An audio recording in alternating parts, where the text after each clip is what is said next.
مگر آخری وقت کے امام کو ضرورت نہیں ہے میری. کس کی ضرورت؟ میری ضرورت ہے. اور میں کتنا اشک بہاتا ہوں اس کی محبت میں, کتنی میری آنکھیں نم ہیں کہ یا امام زمانہ آپ آج بھی نہیں آئے, آج بھی دن گزر گیا, آج بھی میں دروازہ دیکھتا رہا کہ شاید کوئی آئے گا, کوئی کھٹکھٹ آئے گا. ایک عالم دین جو صرف امام زمانہ کے مصائب پڑھتے تھے, صرف, میں بس آپ کو زحمت تمام کروں کہ آپ بہت دیر سے بیٹھے ہوئے ہیں.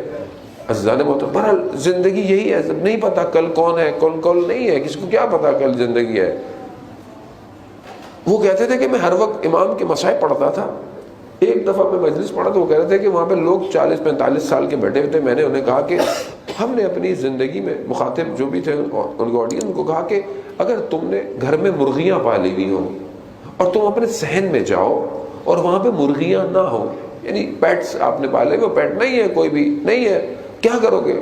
کہا گھر کے دروازے تک جائیں گے, دروازے پہ نہیں ہو, کہا باہر گلی میں جائیں گے, کہا اسٹریٹ میں بھی نہیں ہے, کہا کونے تک جائیں گے, کارنر تک جائیں گے, بازار تک جائیں گے, چوک تک جائیں گے.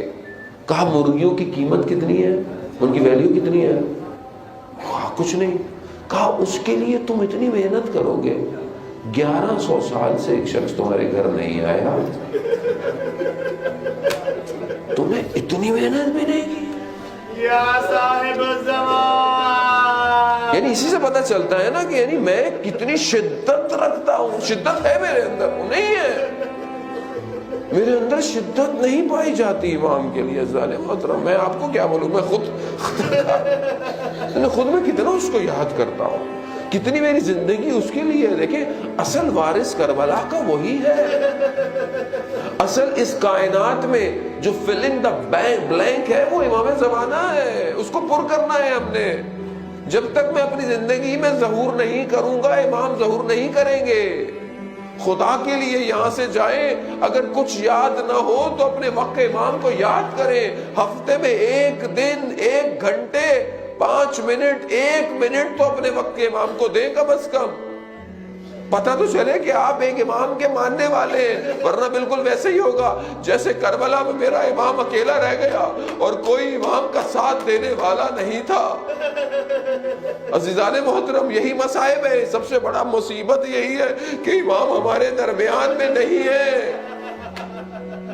اور میں زندگی گزار رہا ہوں اپنے امام کے بغیر. کیسی زندگی ہے مولا, آپ کب آئیں گے؟ یہ آنکھیں کب آپ کو دیکھیں گی؟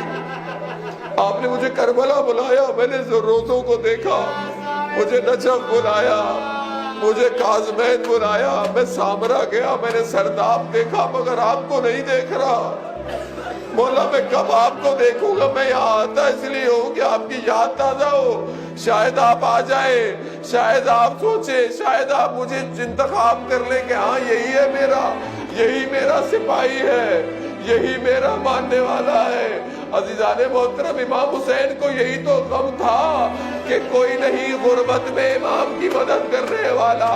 ارے میرا امام سجاد پورے راستے ہاتھوں میں رسیاں, گلے میں بیڑیاں.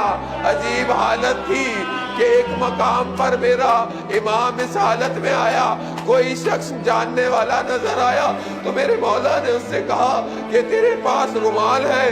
کہا میری گردن پر رکھ, یہ توق مجھے بہت اذیت کر رہا ہے.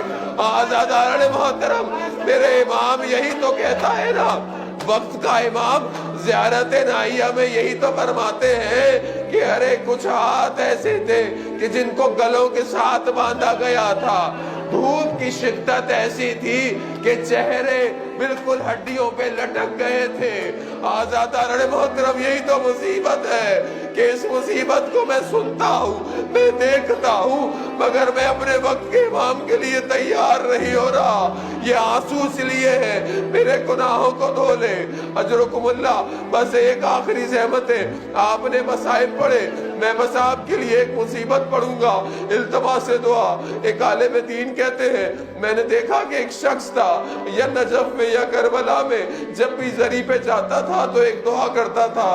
کیا دعا کرتا تھا؟ پروردگار مجھے اولاد دے, مجھے بیٹا دے, اور جب بیٹا بڑا ہو جائے نا, جوان ہو جائے تو مجھ سے لے لینا. کہتا ہے میں دیکھتا تھا یہ عجیب شخص ہے, اولاد کی دعا بھی کرتا ہے, پھر کہتا ہے جوانی میں آ کر مجھ سے لے بھی لے. کہا میں نے اس سے دوستی کی, میں نے اس سے ملنا جلنا شروع کیا. ایک دن خبر آئی اس کے ہاں اولاد ہو گئی. میں پھر اس کے گھر گیا, وقت گزرتا گیا, بچہ بڑا ہوتا گیا.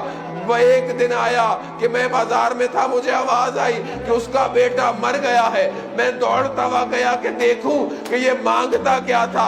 اب جب جا کر میں نے دیکھا تو جوان بیٹے کے لاشے پر گرا پڑا ہے, اٹھنا چاہتا ہے, اٹھ نہیں سکتا ہے.